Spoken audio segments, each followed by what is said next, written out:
नमस्कार। म आज तपाईहरुलाई भुटानबाट नेपाल हुँदै तास्मेनियामा आइपुग्नुभएका एकजना नेपाली जाँगरिला कृषकको बीचमा तपाईहरुलाई भेट गराउन गइरहेको छु।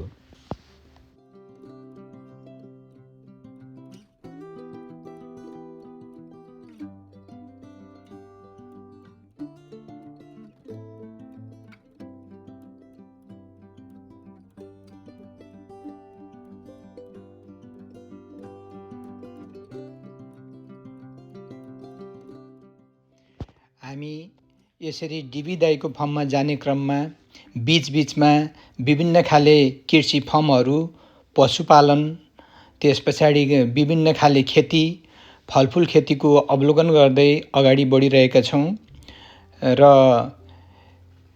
यहाँको वातावरण, मौसम पनि एकदम राम्रो छ र यहाँ जुन पशुपालन गरिएको छ खुल्ला ठाउँमा छ। त्यस्तै गरेर यो स्याउ फर्मबाट हामी अहिले अगाडि बढिरहेका छौं।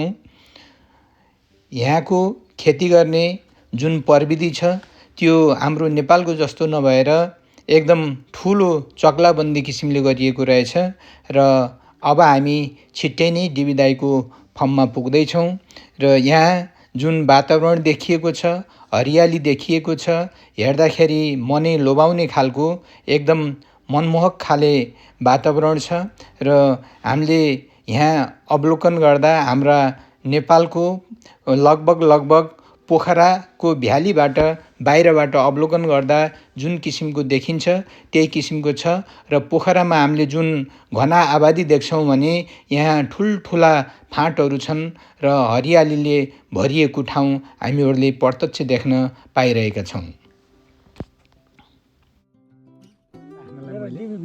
डेभी बिस्ट अनि हामी अहिले यहाँ कतिजना स्टाफ छौं? यहाँ त हामी एउटा घरका मात्र कोही छैन फाल्टु। म्याडम हुनुहुन्छ, हजुर हुनुहुन्छ अनि छोरी ठिकै छ। उहाँको फर्ममा हामीले यसरी यहाँ जुन बाख्राहरू छन् विभिन्न खाले बाख्रा र भेडाको पालन हामीले स्पष्टसँग देख्न र हेर्न पाइरहेका छौं। म चाहिँ नेपालबाट अस्ट्रेलिया बालबच्चा भएकोमा घुम्न आएँ र संयोगवश हजुरसित पनि भेट भयो र हामी एक त नेपाली भाषी म पहिलो कुरो र हाम्रो पुर्खाको रगत एउटै हो। हामी चाहिँ भुटानमा भए पनि नेपालमा भए पनि र तपाईँ चाहिँ अब मलाई यो बताइदिनुहोस् कि भुटानबाट कति सालमा कसरी तपाईँ नेपाल आए? हाम्रो त कथा लामो छ, धेरै लामो छ, दुःखको कथा छ। सुखको म सानै हुँदाखेरि लगभग 7 वर्षको हुँदा भुटानमा सिभिल वार जस्तो भयो। त्यहाँ सानो कुरामा अघि बढ्दै यहीँ नेपाल जस्तै सानो कुरामा बढ्दै गएर अब रीतिरिवाज संस्कृति मान्नु पाइँदैन। नेपाली चाहिँ हाम्रो भुटानमा बसेर जोङ्खैको लिनुपर्छ भन्ने भएपछि अब साथीभाइले तलमाथि एउटा अलिक जान्ने भयो, आफू जान्ने भयो, नजान्ने भयो, त्यसो गर्दै सुरु भयो, द्वन्द्व सुरु भयो। त्यस पछाडि अब हामीसँग बन्दुकहरू खुकुरी केही त्यसो हुँदै थियो। हामी त गाउँले भयौँ, अब सरकारसँग लड्न त सजिलो भएन। त्यस कारणले अब कुनै ठाउँमा लुकीचोरी ब्याङबुङ बनाइहाले कसैले चाहिँ अब भाग्नतिर लागे। अब किनभने आएपछि त सकिहाल्छ। सबैभन्दा समस्या भनेको छोरी चेली जोगाउनु समस्या। आर्मीहरू आउने हो, आर्मीहरू आए पछाडि अब बाबामा भागिहालिन्छ, ठुलो भागिन्छ। त्यहाँ बसेर छोराछोरीदेखि लिएर कस्तो पनि भयो भने पहिला बुढी आमैलाई भेटाए आर्मीले, उसलाई बलात्कार गरे। त्यहाँदेखि बुहारी भेटे, बुढी आमा छोडे, बुहारीलाई भेटाए, बुहारी छोडेर छोरीलाई भेटाए। त्यस्तो गरेपछि अब आँखाले देख्यो त्यहाँ। अब हामी चाहिँ बस्नु हुँदैन यहाँ, बरु हाम्रो देश यो भए पनि उहाँ त मातृभूमि त हो नि त। त्यतैबाट आएको हो, हाम्रो पुर्खा त्यतैबाट आएको भनेर हामी चाहिँ भाग्यौँ। राति नै भाग्यौँ, भागेर इन्डिया आएर बस्यौँ। इन्डियामा 1 महिना बस्दा आर्मीहरू चाहिँ आइपुग्यो पक्रिनु। त्यहाँदेखि रातारात फेरि एउटा ट्रक रिजर्भ गरेर नेपाल आयौँ। कतिखेर भने 1990 को ठ्याक्कै माघे सङ्क्रान्तिको दिन चाहिँ हामी सुरुङा झरेका थियौँ। त्यतिखेर शिविर थिएन, केही थिएन। अनि 1 वर्ष तल सुरुङा टेक्रा भन्ने ठाउँमा बस्यौँ। त्यहाँ बस्दाखेरि त्यो लगभग 4-5 महिनासम्म चाहिँ त्यस्तो दुःखै गरेर बस्यौँ। त्यस पछाडि रेड क्रसले कहाँबाट चाल पार्छ एकदम केही नभएका मान्छे त्यहाँ आएर बसेका छन् भनेर सानो बढी बनाएर बसेका छन् भनेर 5 घर थियो। अनि रेड क्रसकोमा पुग्यौँ। अब बाटै छैन त राँगागाडी कुद्ने बाटो थियो त्यसमा नि गाडी लिएर पुगेको छ। अनि हाम्रो अब यथार्थ कुरा बताएपछि तपाईँहरूलाई केही दिँदैन, तपाईँहरू माथि गएर रोडका छेउमा बस्नुपर्छ, त्यहाँ सहयोग मिल्छ तपाईँहरूलाई भनेर, तर यतिलाई दिँदैन, अलिक धेरै समय भयो भने दिन्छ, केही सहयोग दिन्छ भनेर हामी चाहिँ म चाहिँ आइन सक्छु कुरो। म चाहिँ गाउँमै बसेँ। आमा बुवा दाजुभाइहरू अरू चाहिँ माथि कोटियुम भन्ने छ उहाँ सुरुगाउँमा चाहिँ कोटियुममा माईको कोटियुममा आएर त्यहाँ झापा सुरुगाउँ उतिर माई नदी छ नि त्यसको किनारमा कोटियुमहरू छ।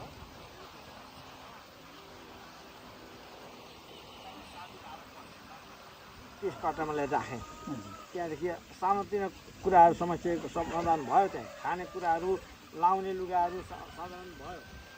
तर केही महिना पछाडि यति मान्छे आयो, अब हामीले यस्तो भयो हामी आएर बस्यौँ है भन्ने भयो। अरू कहाँबाट पनि भएछ, गाडीको गाडी आयो मान्छे त्यहाँ। तपाईँको खानेकुरा भनेर जातै छैन के पनि। अब के खाने त? अब हामी 5-7 घरलाई कहीँबाट स्टाफ ल्याएको रेड क्रसले त्यस्तो मान्छे त नपुगे पछाडि अनि रेड क्रस युएनएचसिआर रेड क्रस र त्यहाँका अलिक पढे लेखेका दाजुभाइ मिलेर गाउँमा बस्यो। अनि गाउँमा दुईवटा कुरा बोकेर जाने हो। त्यस्तो भएको छ भने सुरुङामा कति माया गर्ने मान्छे थिए भन्ने कुरो हो। तपाईँहरू सबै त्यस्तो हुँदैन है, तर कति माया गर्ने थिए भनेपछि चामल दिएका छन्, आधी भएर चामल भएछ। यो चाहिँ चामल भयो, यहाँ चाहिँ धान चाहिँ यसमा हालिदिनु होला, तिमीले बनाएर खान सक्दैन भनेर धान पनि त्यसैमा हालिदिन्छ। यहाँ नहालिदिनु, यहाँ केलाउनु पर्छ, यो साह्रो पर्छ भन्दा चामल हो यो, धान पनि यो हो भनेर तिमीहरू बसेको छ त, तिमीलाई केलाएर खान सक्दैन। सकारात्मक पार्टी चामलमा हालिदिए धान। अब चामलमा हालिदिए, अब चामल भएको ठाउँमा मकैको फाल्टै छ, मकै ल्याएर चामलमा मिसाइदियो। अनि बेलुका त्यो सबै दिदीबहिनी बस्थ्यो र अनि छान्थ्यो हातले। त्यो धान कति आएको छ छानेर अनि चामल निकाल्यो। अनि एउटा सानो ठुलो बल जस्तोमा खन्यायो। खैनी त्यो सुगन्धित खैनी भन्ने हुन्छ नि, सुगन्धित खैनीको बट्टाले 1 जना बराबर 1 बट्टा चामल, हामीलाई 1 बट्टा चामल 1 जनालाई बराबर त्यसरी दियो। त्यतिले खानै पुर्याउनु पर्छ, 1 छाकलाई 1 बट्टा। त्यसो गरेर बसेपछि अनि त्यहाँ आएर साथीभाइहरू अलिकति जान्ने बुझ्नेहरू अलिक पढेका केटाहरू भनौँ सबै गाउँ बस्यो। कमाएर कसैले गोरु जोत्ने हो, कसैले आली लाउने, के गर्ने, कमाएर ल्याएर खाने। त्यसमा हामीले अब नेपालको रुट पनि थाहा छैन, अब गाडी कसरी पुग्छ गाडी पनि देखेको छैनौँ। क्रस गर्ने क्रममा त्यो रोडमा कति मान्छे मऱ्यो भने बाटो काट्यो। अब थाहै भएन, गाडी आइरहेको छ, अब सुई सुई बाख्रा गाई जस्तो क्रस गर्ने हान्ने हो। त्यसरी भएर 90मा आयौँ, 91मा माथि आयौँ, 92मा त्यहाँ सखाप मान्छे मऱ्यो। तपाईँको 1 जना लास छ, 2 जना मलाउने त्यस्तो पनि हुने चान्स भयो। किनभने त्यो घरमा पनि मरेको छ, त्यो घरमा पनि मरेको छ, त्यो तल्लो घरमा पनि मरेको, हैजा आयो। त्यसरी मरेपछि अनि युएनएचसिआरले लु यहाँ बस्नु हुँदैन, यहाँ चाहिँ यो माई नदी हुन्, यहाँ देवी देवता भएको ठाउँ भयो, फोहोर मैला भयो, त्यसले गर्दा हो भनेर अनि हामीलाई फेरि यता झापाको दमकमाथि ल्यायो। त्यहाँदेखि चाहिँ आनन्द भयो, त्यहाँ चाहिँ रोग बेग हरायो, आनन्द भयो। तर म चाहिँ उही सुरुङैमा थिएँ त्यही भएर। अरू यता साह्रै ठुलो शिविर बन्यो, ठुलो बन्यो, म चाहिँ उही थिएँ। पछाडि सबै आमा बुवा ओरा आएपछि म टाढा भएँ। अनि आमा बुवाले भने तँ एक्लै किन बस्छ त्यहाँ खोलाका दिनमा, छोडिदिए। त्यो खेती गरेको थिएँ मैले, अध्ययन गरेको थिएँ, त्यो पनि छोडिदिएँ। राँगा किनेको थियो त्यो छोडिदिएँ, अब यतै आउनुपर्छ भन्ने भएपछि फेरि अर्को कुरो, मेरो बुढी चाहिँ हाम्रो लप चल्दै थियो त्यहाँ बस्तीमा, एउटा अहिले बुढी छन् नेपाली सङ्गति। मैले पनि होइन, त्यहाँका मान्छेले के गरे भने यो मान्छे एकदम काम गर्ने मान्छे हो, एकदम इमान्दार छ, काम गर्न जस्तो जे पनि जान्दछ यसले, यो मान्छेलाई चाहिँ सिट पठाउनु हुँदैन। यी जग्गाबाट हामीले मिलाएर जग्गा दिउँ, यतैको बेगर यतै राख्नु। यो मान्छे चाहिँ यो गाउँ केही गरी खाने मान्छे हो भनेर एउटा केटी उनीहरूले भगाएर ल्याइदिएन। यो जुन अहिले बुढी छ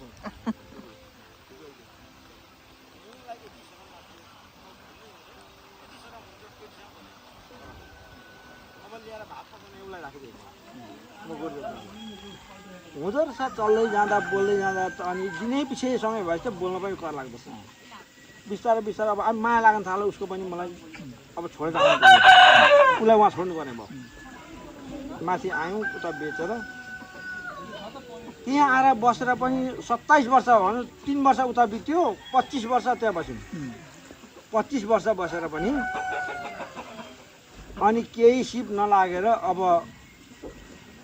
अमेरिकाबाट एउटा सिनेटर त्यो भ्रमण गर्ने क्रममा उहाँ शिविर हेर्ने क्रममा गएर उसले एउटा सानो चुहाएको थियो तिमीहरूको समाधानको लागि एउटा अर्को विकल्प पनि छ है गऱ्यो भने भनेर अलिकति चुहाएको थियो सानो अनि त्यसलाई कोट्याउँदै गयो त्यहाँका बुद्धिजीवीहरूले के हो त के हुन्छ अब तिमीहरूले चाहना गऱ्यो भने अन्तर्राष्ट्रमा तिमीलाई सेटलमेन्ट गर्न सकिन्छ है तिम्रो चाहना छ भने जबरजस्ती हुँदैन भुटान गए पनि तिमीहरूको खुसी नेपाल बस्यो नि खुसी अन्तर्राष्ट्र गयो नि खुसी खुसी तिमीहरूको हुन्छ है भनेर चुहाए पनि त्यसलाई पहिल्याउन थाल्यौँ हामीले पहिला हामी त्यतिखेर 83 घर मात्रै थियो त्यस्तो गर्ने हामी विदेश जान्छौँ ल अब भन्ने 83 थियौँ तपाईँको त्यही माओवादी निस्कियो शिविरभित्रै जान्छ सर राति नै काट्न आइहाल्छ हाम्रै मान्छेहरू हाम्रै भाइहरू काट्न आयो तिमीहरू भुटान जाँदैनौ नि उता विदेश जान्छ अरे तपाईँको एउटा घरमा अटी नटी राति नै मार्छन् कि भनेर लुकेर बस्यौँ हामी हाम्रै भाइहरूले मार्ने भयो दाजुभाइ त्यसो गरेर लुकी 1500 2000 2500 मान्छे हिँड्न थालेपछि उनीहरू खच्चे हामी जानुपर्छ कि भन्ने भयो नि त एउटा फ्यामिलीमा एकजना जिम्मामा भयो भने अरू कोही त सकालमा थिए नि त त्यसलाई कन्भिन्स गरे अनि हामी बिस्तारै बिस्तारै बिस्तारै यता पहिला त अब लान्छ मार्छ मलाई नि मेरो सरकारले के भन्नुभएको भने त्यत्रो पर्खाल छ अरे भाइ ठुलो पर्खाल हुन्छ अरे त्यो पर्खाल माथि कोही चल्न सक्दैन अरे हेलिकप्टरले माथिबाट रुई तल सामु झार्छ त्यस्तोमा तिम्रो त प्रिजनभित्र जाने भयो त्यस्तामा पनि लाँदैछ त भन्यो लैजाऊ जहाँसुकै लैजाऊ आखिरमा यहाँनिर मरेर ठिकै भन्यो त्यहाँनिर मर्नै त हो नि भनेर हामी तर म चाहिँ त्यतिखेर आइनँ फेरि पछि अरू धेरै गइसके पछाडि चाहिँ मैले यो अस्ट्रेलिया छाने मलाई अस्ट्रेलिया कसरी मन पऱ्यो भने मेरा पुर्खाले पनि गोठहरू ठुल्ठुलो गोठ पालेर बस्नुभएको थियो अरे उहाँ हुँदा नि गोठै थियो हाम्रो जङ्गलमै थियो घर मलाई चाहिँ यसरी नै बस्न मन थियो तर कति समस्या थियो भने पहिला अब विदेशमा जानु त भाषा बोल्नै पर्छ त्यो भाषा यहीँको भाषा जान्नु पऱ्यो जब त मैले बिहे नगरुन्जेल मैले भाषा त्यो जान्थेँ म क्लास 2 पढेको थिएँ मैले अब यता आउनुभन्दा अलि अगाडि नै बुढीले खबर पठाइन् मलाई अचानक म एक्जाम गरिरहेको बेलामा बुढीले खबर पठाइन् तिमीहरू विदेश जाने कता के कुरा गर्छ अरे कता हो मलाई लिन झट्टै आऊ नभएदेखि तिमीलाई पुलिस लिएर आउँछु माथि भनेर बुढीले भन्यो होला त यहाँ पुलिसहरू मार्ने नै हो रातारात गरेर बुढीलाई चल अब केही गर्दा भएन बुढीलाई विदेश पठाएँ बुढी म त जान सकिनँ बुढी जाने भयो विदेश पठाएँ बुढी यता मेरो उड्ने बेला भयो बुढी विदेशमा छ साउदीमा छ बुढी मेरो उड्ने बेला भयो बुढीलाई जान्थ्यो भने छिट्टो त्यहाँबाट आऊ जाँदैन भने मैले तिमीलाई छोडेँ अब म त जान आँटेँ भनेपछि बुढीले 3 दिनमै उहाँको सबै त्यागेर सबै छोडेर आयो यो पैसा चाहिँदैन मलाई हामी विदेशमा आउने हो भनेर छोड्दा पछि मैले रोजेर अस्ट्रेलिया चाहिँ सबैलाई सोध्दै भनेर सबैभन्दा राम्रो अस्ट्रेलिया हो भनेर अनि छानेर आएँ म त धेरै 2014मा आइपुगेँ मेरो दाजु 11मा आएको थियो 14मा यहाँ आएँ 14मा आएर 15मा त घर किनिहाल्नु अब मलाई बस्न मन पर्दैन थियो एकातिर अनि यहाँ तपाईँहरू आउनुभयो यहाँको अस्ट्रेलिया सरकारले तपाईँहरूलाई चाहिँ केही सुविधा दियो कि आफैले नै मेहनत गरेर गरिदिनु यसमा पनि अलिकति मलाई नै समस्या भएको ठ्याक्कै उहाँबाट मेरो कागज डकुमेन्ट बुझाउने बेलामा भोलिपल्ट बोलाउनु पर्छ आज यहाँको प्राइम मिनिस्टर चेन्ज भएपछि उसले चेन्ज गरिदियो पहिला भोलिमा आउनु पर्छ सरकारले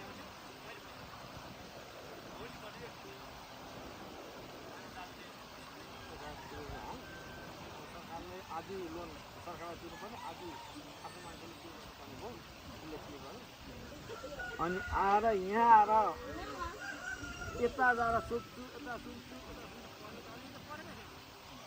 यहाँको भाषा मिल्दैन मेरो, केही मिलेन। के बोल्छ बुझ्दिनँ, केही बुझिनँ। फर्स्ट एउटा सेन्टेन्सको फर्स्ट एउटा बुझिन्छ, लास्ट बुझिन्छ, बिचको बुझिन। टङ मिलेन मेरो। पढ्न त पढेको बुवा पनि म इङ्ग्लिसबाटै भाषा गर्ने मान्छे। त्यहाँ ठुल्ठुलो मिटिङ हुँदाखेरि म जातमा गएर बोल्थेँ, यसरी नै विदेशमा जानुपर्छ केही गर्नुपर्छ भनेर बोल्थेँ, तर मिलेन। यहाँ बुढा आमा बुवा नि बुढाबुढी छन्, बुढीले पनि केही जान्दिनन्, अब अप्ठ्यारो पऱ्यो भनेर रातो दिन मैले 2 घन्टा मात्रै सुतेर दिनभरि फार्ममा आएर काम गरेँ, रातभरि क्लिनिङ गरेँ, पुलिस र पुलमा गरेँ 2 घन्टा सुतेर। र 1 वर्षैमा मैले घर किन्न सफल भएँ, पैसा टन्नै बनाएँ। 1 वर्ष 14 मा आएँ, 15 को अन्तिममा घर किनिहालेँ। तर भाषा नमिल्नेको होइन छ, हामीले बोल्न नजानेको छ। अलिकति बोल्न त सकिँदो रहेछ नि त। यहाँका खैरेर त जसरी पनि जहाँबाट पेल्न सकिन्छ, तर त्यो उसले कसरी बोल्छ, हामीले कसरी बोल्ने त्यो चाहिँ जान्नुपर्ने छ। अलिकति त्यो टङ जिब्रो घुमाउनु मात्रै रहेछ नि। 15-22 दिन 2 महिनादेखि चाहिँ मैले बोल्न थालेँ। त्यहाँदेखि त त्यहाँ फार्ममा अब सुपरभाइजर मैले लगभग 7 वर्ष त सुपरभाइजर गर्ने थिएँ। हेन्सन अफसर भन्ने ठाउँ नेपाल 7 वर्ष सुपरभाइजर। खैरेहरू निकै पेल्न गर्थे खैरेहरूले हामीलाई पेल्न सक्दैन। खैरेहरूलाई एउटा भन्ने उपाय के हुन्छ भने भाइहरूले सुनाइ हुन्छ, तिनीहरूले हामीले इङ्ग्लिसबाट निकै पेल्छ नि, तैँले इङ्ग्लिस के जान्दछस् र, एउटा इङ्ग्लिसबाट बोल्छस्, तैँले बोलेको मैले बुझिहाल्छु, मैले बोलेको बुझ्छस् भन्नुपर्छ। नेपालीबाट बोल्दा नि बुझ्दैन, हिन्दीबाट बोले नि बुझ्दैन, त्यसले अरू जोङ्खाबाट बोले नि बुझ्दैन। त्यही खैरेहरूलाई मैले त्यसरी पेल्थेँ। तैँले हामीलाई पेल्न सक्दैन, हामी धेरैजना छौँ, तँ एउटा कुनै मात्रै बदमास हुन नभए यहाँ अहिलेसम्म मैले नेपाली भन्दा पनि सहारा लिएको खैरेसँगै छ। यहाँका यो यत्रो मैले फार्म खोलेर चलाएको छु, यहाँ मास्टरका साथीहरू छन्, तिनीहरूले सपोर्ट गर्छ। को यहाँ आउँदैछ, को जाँदैछ, त्यहाँ गएर सोध्छन्, अनि यस्तो यस्तो यस्तो छ भने तिनीहरूले भन्छन्। मलाई आनन्द छ। अनि अब यहाँ चाहिँ तपाईँले कति एरियामा यो फर्म सञ्चालन गर्नुहुन्छ? यो कस्तो भयो भने ब्राइटनमा एउटा पिटर भन्ने एउटा साथी छ, त्यसको ठुलो एरिया थियो, 34 हेक्टर थियो त्यसको। त्यहाँ मैले बाख्रा अलिकति लर पालेको थिएँ। अनि दाजु भाइले पाल्ने ठाउँमा म पनि पाल्छु भन्नुभयो दाजुले, र दाजुभाइ भएर गर्दैथ्यौँ। पछि बढ्दै गयो, इच्छा बढ्यो मेरो नि, अलिक बढाउने मन पऱ्यो। अब पछि गएर खैरेले मेरोमा नराखौ भनौँ, मैले कहाँ लाने त, बोकेर हिँड्न छैन। अनि मैले यो किनेँ। यो जग्गा खोज्दै 1 महिना जति खोज्दाखेरि मलाई पानी भएको चाहियो नि त। पानी चाहिँ यहाँ किन्नुपर्छ। तल जुन बगेको खोला छ नि, त्यो खोलाको लिटर हामी जसरी उहाँले चलाउँछ नि घरमा, त्यसरी तिर्नुपर्छ पैसा। मिटर तिर्नुपर्छ त्यहाँको पैसा। अनि हो त्यस्तो भयो भने त तिर्न सकिँदैन भनेर यस्तो खोज्दै यहाँ आएर मन पऱ्यो। यो 22.5 हेक्टर छ यहाँ, त्यो मैले किनेको 22.5 हेक्टर किनेको छु। पहिला त यो जङ्गल थियो, केही थिएन यस्तो। 22.5 हेक्टरलाई कति पऱ्यो त्यो त्यति बेला? मैले त आत्तिएछु त्यसमा पनि। मेरो जुन NDIS प्रोभाइडर मनिष थपलिया हुनुहुन्छ है, उहाँ र म आएका थियौँ। अनि दाजु यो त भने जस्तो घर पनि छ, यता बस्ने पनि छ, सबै थोक भएको ठाउँ भन्नुभयो। 2,49,000 अफर ओभर थियो यसको। 2,55,000 हाल्नु थियो भने भइहाल्थ्यो त, कोही थिएन मसँग हाल्ने। तर उहाँले भन्नुभयो 2,65,000 चाहिँ हाल्नु, त्यति चाहिँ हाल्नु, अरूलाई अम्काउनु हुँदैन, यो चाहिँ साह्रै राम्रो छ भन्नुभयो। अनि फेरि सल्लाह भयो। 65 होइन, 2,66,999 67,000 त्यति हालेपछि लक्की नम्बर थियो भन्नुभयो। र ल न त तपाईँकै भयो भनेर त्यति हालेको भोलिपल्ट परिगयो। अब यहाँ अर्को खैरेले हेरेको रहेछ कि यो चाहिँ म किन्छु, अलिक घट्छ कि भनेर हेरेको छ। मैले किनेर म यहाँ आएको 2 दिन पछाडि एउटा लेटर चाहिँ हालेछ, तैँले यो लिछस्, यो तैँले अब तँलाई इच्छा परेन भने, यो मैले पनि हेरेको थिएँ, मेरो घर नबिकेर मैले लोन निकाल्न नसकेको थिएँ, तैँले जितिस् यहाँ, तर तैँले बेच्छस् भने म ह्याप्पी छु किन्न भने। बेच्ने होइन, यो मैले त 25सम्म राख्न पो किनेको त भने। त्यहाँदेखि फेरि 25 एउटा लेटर हालेछ। तैँले माइन्ड चेन्ज गर्न सही छैन भन छैन भने अहिले ठिकै छ यहाँबाट धेरै छ मैले त सोचेको थिएँ यो खोल्सा छ है यो खोल्सादेखि यता मात्रै त होला मैले त भन्दै थिएँ तल यति होला भन्दै थिएँ तर यहाँको हात पनि छैन यता पो छ त त्यो भनेर लजाउन त भनेर त्यो छिमेकीलाई लिएर अनि त्यसले डोजर अगाडि लगायो केही नदेख्ने जङ्गल थियो डोजर उसको अगाडि लगायो अन्त डोजर लिएर नाच्छ यता उँधो उँधो अघि तपाईँमा तलबाट आएर यस्तो खोल्सामा यसो क्रस गर्ने बाटो थियो नि यस्तो गर्ने त्यहाँदेखि उँभो हो धेरै छ उँधो अनि यो तपाईँको एरियामा भएको जुन यो बोट बिरुवाहरू छ रुखहरू छ त्यो चाहिँ तपाईँकै नै हुन्छ तपाईँले बेच्न पाउनुहुन्छ अथवा चाहिँ यो सरकारको हुन्छ के यस्तो हुँदो रहेछ यो मैले किन्दै पनि सिटी काउन्सिलको मेरो जन्म परेको छ यसमा सिटी काउन्सिलले भनौँ रिजनल एरिया हो तैँले घर बस्न पाउँछ फार्महरू खोल्न पाउँछ तर काट्न केही पाउँदैन भने त्यसो भने म लिन्न नि यो रेसिडेन्सियल एरिया हो भनेर मैले लिएको हो रिजनल हो भने लिन्न रिजनलमा कस्तो हुँदो रहेछ भने बस्न पाइयो हाम्रो चाहिँ हो तर सरकारको अनुमति हुनुपर्दछ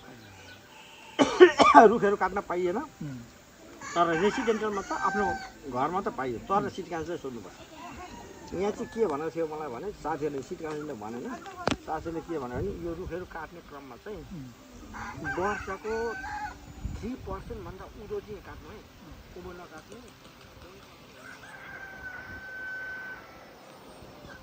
अनि बाख्रा छोडेर भित्रभित्र पहिला तल काट्दै गएँ अहिले त खुल्ला भयो झपझुप धेरै भस्मै फार्न चाहिँ पाइएको छैन र बिस्तारै काट्दै जान यहाँ जङ्गली जनावरहरू हुन्छ कि हुन्छ जङ्गली जनावर मध्येबाट यहाँ ओलाबीहरू छ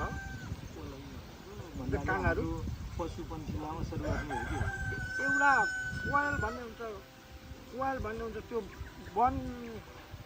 वन साँप्रो जस्तो हुन्छ मल साँप्रो त्यस्तै हुन्छ तर मुख लामो त्यसले चाहिँ कुखुरा आएर खान्छ अनि यो पोसुम हुन्छ पोसुमले फलफुल खान्छ अरू त के पनि अनि यहाँ तपाईँ यहाँ हेर्दाखेरि हामीले फर्मको एरिया पनि देख्यौँ हजुरहरूको एउटा परिवारलाई देख्यौँ र अरू हाम्रो हजुर जस्तै परिवारहरू वरिपरि छिमेकीहरू चाडबाड यताउता भाइ दाइ त भनिराख्नुभएको छ कति टाढा हुनुहुन्छ र यहाँ कति परिवार हुनुहुन्छ नेपाली यो एरियामा होबर्टमा त हामी यो तालमेनिया भनेपछि तालमेनियामा यहाँ र लन सिजन पर्छ थुप्रै थियौँ 500 ओभर कति थियौँ होला घर यहाँ तर अहिले त मलाई ठ्याक्कै थाहा छैन सबै सरे आदि ब्रिजबेन गएका छन् यहाँ मेलबर्न सरेका छन् लन सिजनबाट पनि उता मेलबर्न ब्रिजबेन एडिलेड सर्दै गए कुनै उताका यता आएका छन् अब ठ्याक्कै यहाँ डाटा चाहिँ मलाई यति नै हो भन्ने थाहा छैन पहिला त एउटा केही पर्दाखेरि धेरै मान्छे भेला हुन्थ्यौँ धेरै थियौँ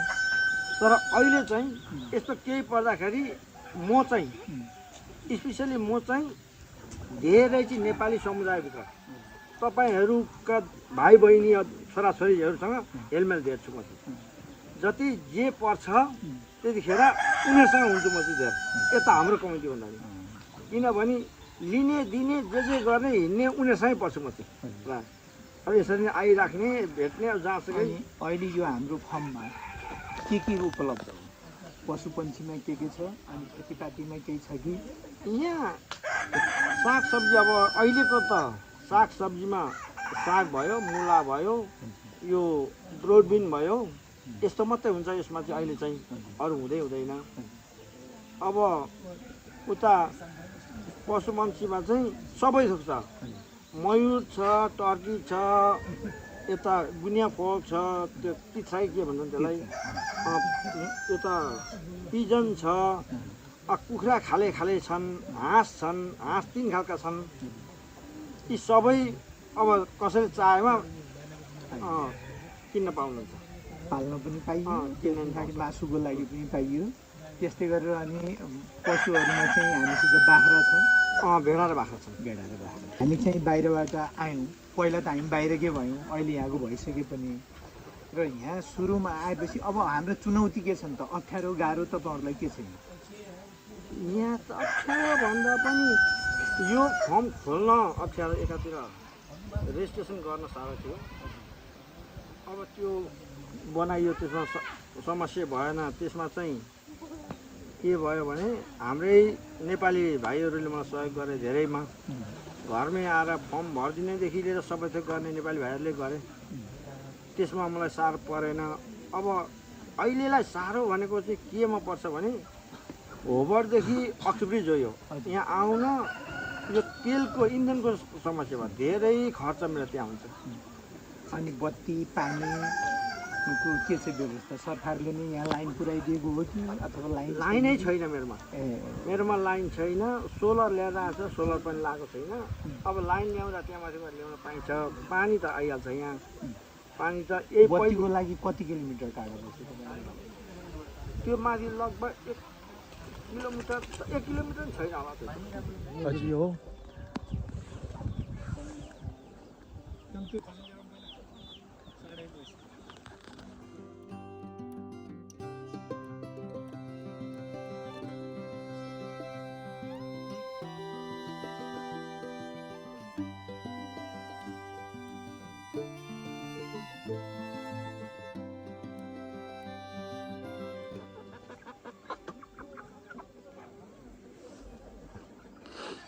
अब फेरि भेटौँ बजारतिर आउँदा पनि हामी भेट हुन सक्छौँ यहाँ पनि भेट दसैँमा पनि भेट्नु